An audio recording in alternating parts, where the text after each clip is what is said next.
Are you struggling to stay motivated to practice guitar and continue learning? When you're playing music, there's a lot of belief that every note or every word that you sing has to be perfect. It's not really the case. No one would sing or play an instrument if they thought that every time that they would have to be so perfect. I mean, think about it. Would you even want to get out of bed in the morning if you thought you had to play the guitar perfectly? Today, I will be talking about how to overcome your worry of not being perfect. So if any of this sounds interesting to you, please stay tuned. I want to talk about the value of being able to see your imperfections so that you'll be able to improve and learn and really get better every day. And really, motivation is just embracing those imperfections and thinking about what you want to learn next.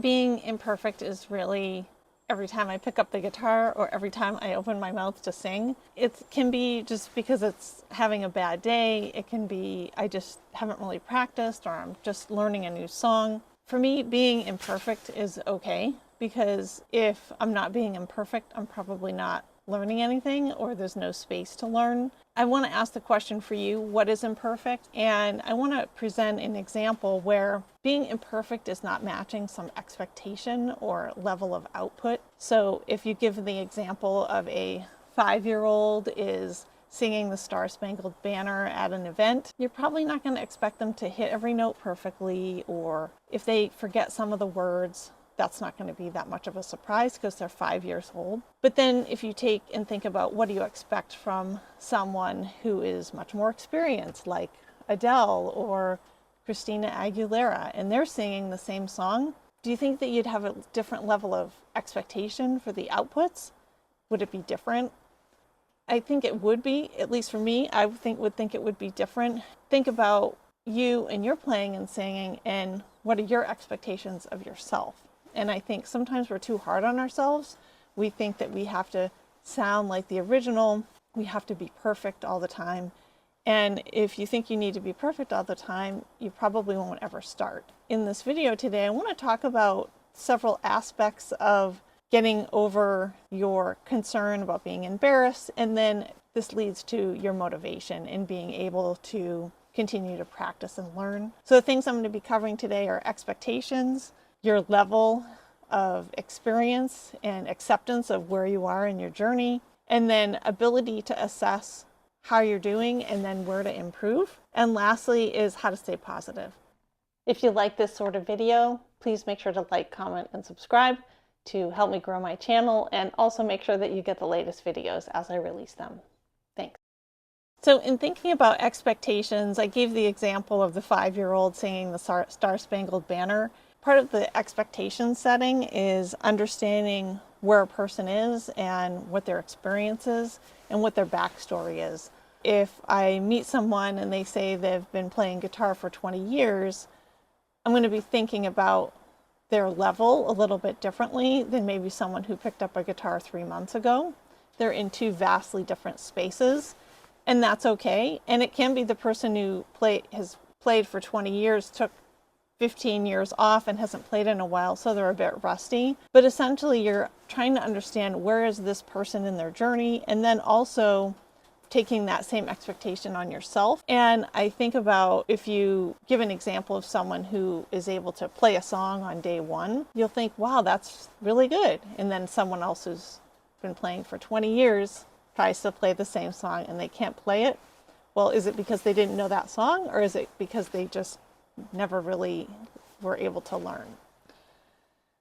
I know, or I expect, that I'm not going to be playing like a famous artist or singing like a famous singer, and that's okay with me. I don't have a goal that is that, I guess, high. For me, I want to have enough guitar skills in order to be able to play and execute some songs that I like to play, and to be able to write songs and then be able to play those for others. And for me, that's what my good enough is. So I guess I'm challenging you to think about, what does good enough mean to you? What do you really want to achieve? And why are you learning to play?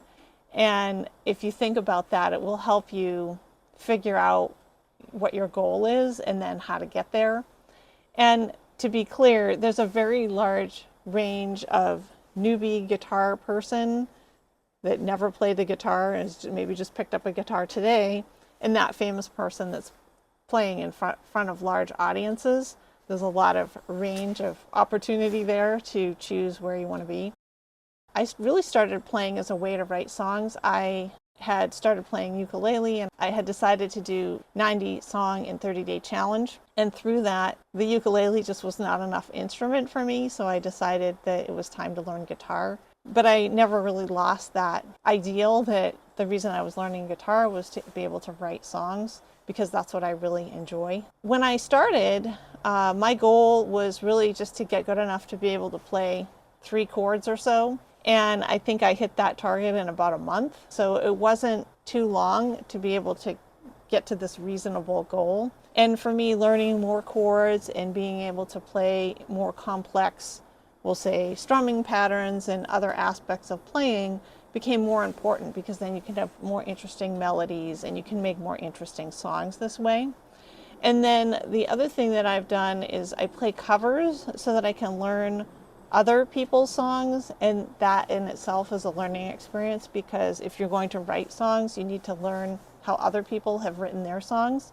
And it's not that you have to write your songs the same way, but it gives you ideas of ways that you can write songs yourself. In talking about cover songs, for me, learning a cover song to be perfect or exactly like the original is not going to happen. I am playing on a guitar only. I don't have drums and other instruments behind me, so I'm really limited in that space. I do hope that I can share the essence of the song. I've played songs like Yellow and had people come back to me and say, wow, I didn't even know those were the words to the song.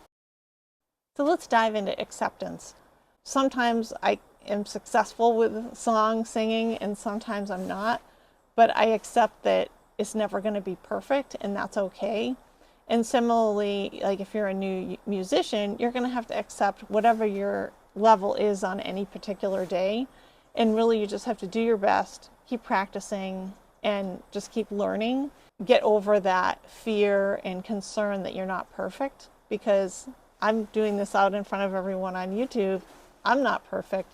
So I'm pretty much guessing if you're sitting in your living room playing or sitting outside or wherever you like to practice, that your audience, hopefully minimal, is not going to be too critical of your playing. So there's a lot less to be afraid about.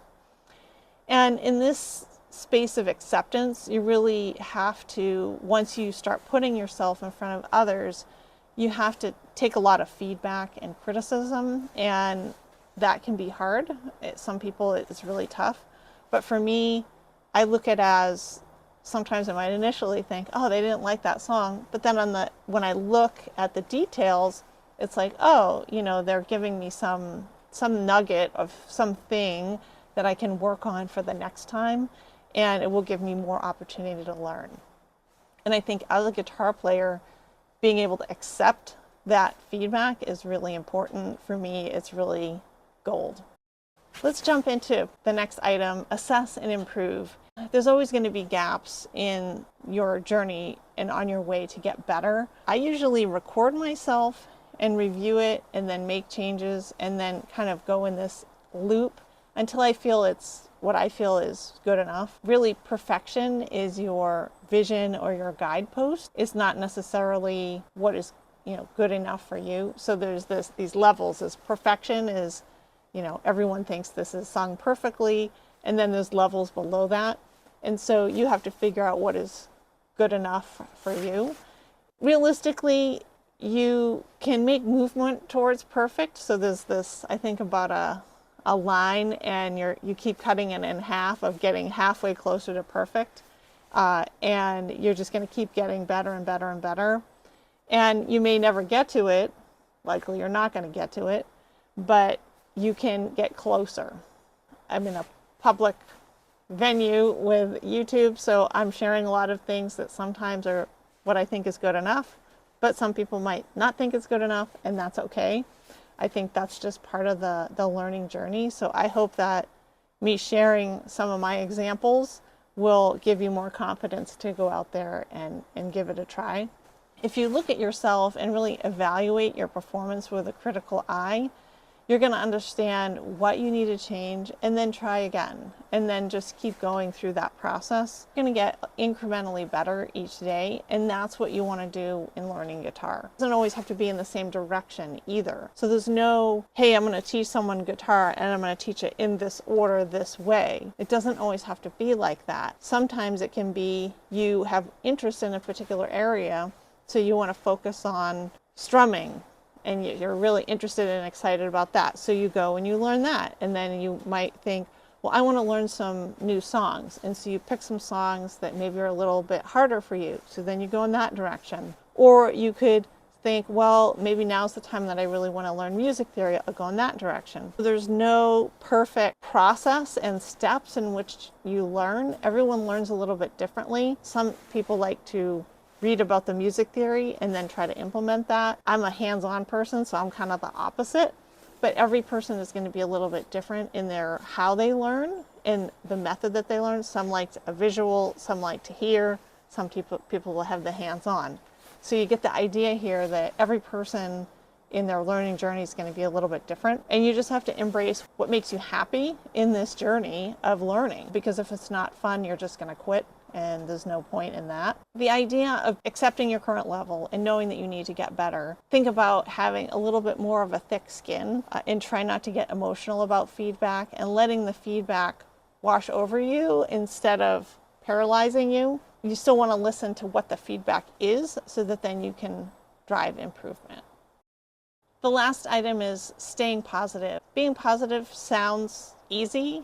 Smile, put on a brave face, and really, if you've already accepted that you're human and not perfect, you're most of the way there. And that's really the reason to smile, is that you're showing up, you're practicing, you're trying to get better, you're listening to feedback, and in the end, you really just want to have fun with it. So if you're not having fun, you're probably not smiling. So try to figure out a way that you can learn guitar and have fun at the same time.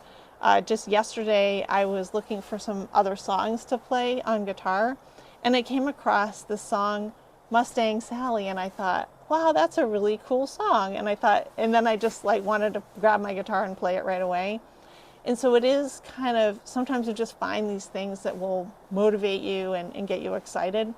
And when you look at a recorded performance of yourself, think about it as progress. So if you record yourself today and the next week and the next month, or maybe even next year, you're going to see change over time. And that is really exciting. Make sure that you do capture yourself, even though it might be hard and maybe you don't want to watch it right away. You can just record it and say, okay, I'm going to come back and look at that later. That's also good, because over time your skills will change. You will mature in your experience and the learning. So make sure to do that so you can have some historical examples of your performance. I'm actually going to share a clip of me singing a couple of songs, so check that out.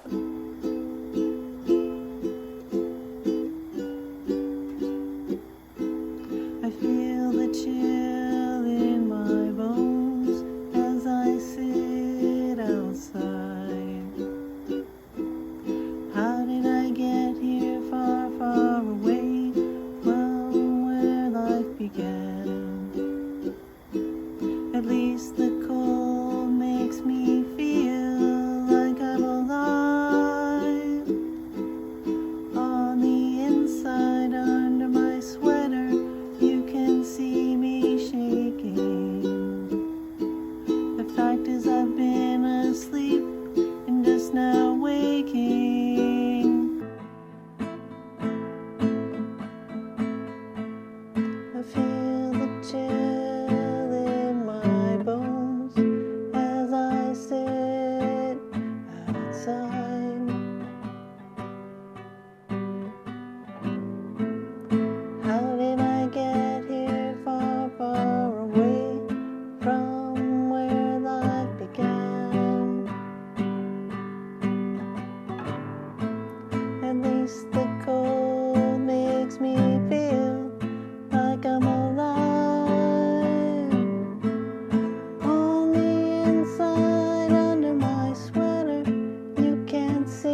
I know that many of you are just starting to learn, and I want to give you some motivation to learn. So just know that today is just one point in time in your learning experience, and that each week, if you're getting 1% better, eventually you're going to be so much better. And don't be hard on yourself. Just show up each day, and really, if you're showing up, that's the success in itself. I hope that you have a great week on practicing guitar and sharing your human imperfections with the world in your guitar learning. If you're interested, I have a video around how to find time and place to practice your guitar. It's a little bit entertaining, so check that out. I also have other videos on just really the very extreme basics of how to get started for beginners.